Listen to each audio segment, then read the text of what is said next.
Welcome to dear student guys. इस video में CG board के छात्रों के लिए कक्षा 10वीं असाइनमेंट नंबर 6 जो कि हिंदी सब्जेक्ट का इसका कंप्लीट सॉल्यूशन लेकर आ चुके हैं। तो गाइस यहाँ पर क्वेश्चन नंबर 1 है हमारे पास आ वाला। यहाँ पर आप देख सकते हो वीर गाथा काल की 4 विशेषताएं लिखी है। तो गाइस यहाँ पर 4 विशेषताएं आपको यहाँ से लिख लेना, जो भी आपको अच्छी लगे आप लिख सकते हो। तो यहाँ पर पहली विशेषता आप लिखेंगे, इस युद्ध के साहित्यकार साहित्य सृजन के साथ साथ तलवार चलाने में भी दक्ष थे। फिर दूसरा आप लिखेंगे, साहित्य का एकांकी विकास हुआ। तीसरा लिखेंगे गाइस साहब, वीर काव्यों को प्रतिबंध तथा मुक्तक दोनों रूप में रचनाएं हैं। और अगला आप लिखेंगे, काव्यों में वीर रस के साथ श्रृंगार का पुट भी पर्याप्त मात्रा में मिलता है।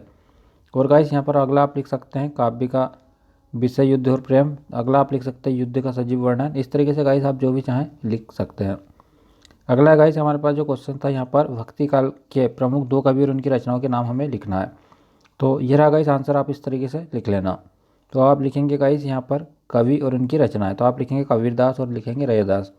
तो यहाँ पर गाइस आप लिखेंगे निर्गुण पंथ संकलन प्रवर्तक धर्मदास। यहाँ पर आप लिखेंगे विजक और यहाँ पर लिखेंगे रमेनी सवद और साखी। इस तरीके से आप 3 रचनाएं लिख लेना। अगला लिखेंगे गाइस रैदास के लिए आप लिखेंगे बानी।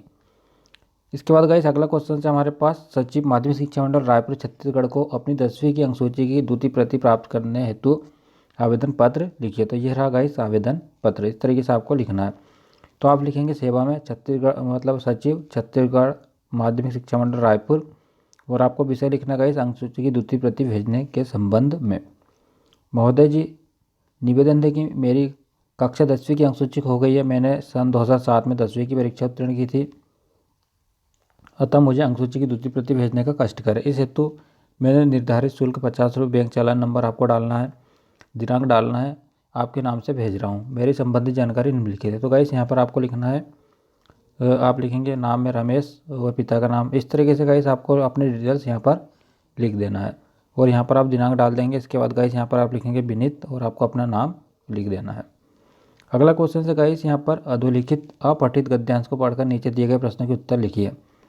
तो गाइस आपको जो गद्यांश है इसे ध्यान से पढ़ लेना है। तो इस तरीके से गाइस आपको गद्यांश का पूरा पढ़ना है। तो यहाँ पर क्वेश्चन नंबर 1 है, उक्त गद्यांश का उचित शीर्षक लिखिए। तो यहाँ पर उचित शीर्षक लिखेंगे, उक्त गद्यांश का उचित शीर्षक परोपकार है। दूसरा क्वेश्चन से गाइस यहाँ पर प्राणी मात्र के जीवन का लक्ष्य क्या होना चाहिए। तो प्राणी मात्र के जीवन का लक्ष्य परोपकारी होना चाहिए। फिर तीसरा क्वेश्चन से प्रकृति के कौन कौन से कार्य परोपकार के लिए हैं। तो गाइस प्रकृति के सारे कार्य, जो प्रकृति के सारे धर्म हैं परोपकार के लिए है, जैसे नदियाँ, पेड़, फल इत्यादि।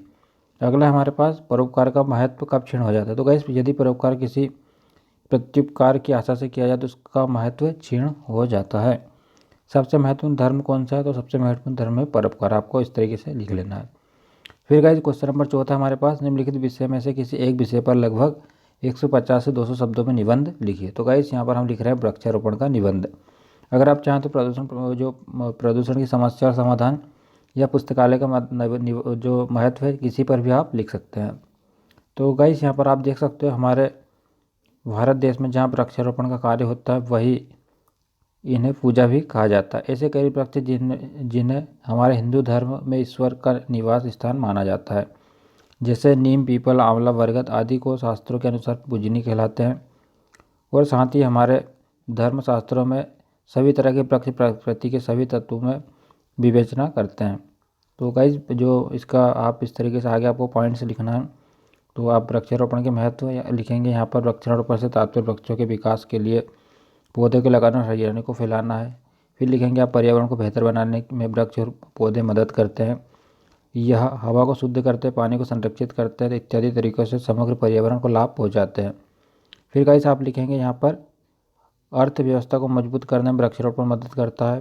पेड़ पक्षियों के साथ साथ कई जानवरों के लिए भी एक आवास के रूप में सहायता करते हैं। आगे लिखेंगे पृथ्वी पर पारिस्थितिकी संतुलन बनाए रखने के लिए वन अत्यंत महत्वपूर्ण है।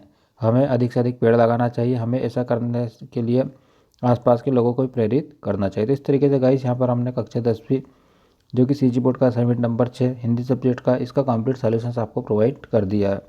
उम्मीद करते हैं दोस्तों आपको हमारा वीडियो पसंद आया होगा। अगर आपको वीडियो पसंद आया तो वीडियो को लाइक करना, चैनल को सब्सक्राइब करके बेल आइकन जरूर दबाना। वीडियो डिस्क्रिप्शन में हमारे वेबसाइट का लिंक है, जाकर PDF डाउनलोड जरूर कर लेना। Thanks for watching guys.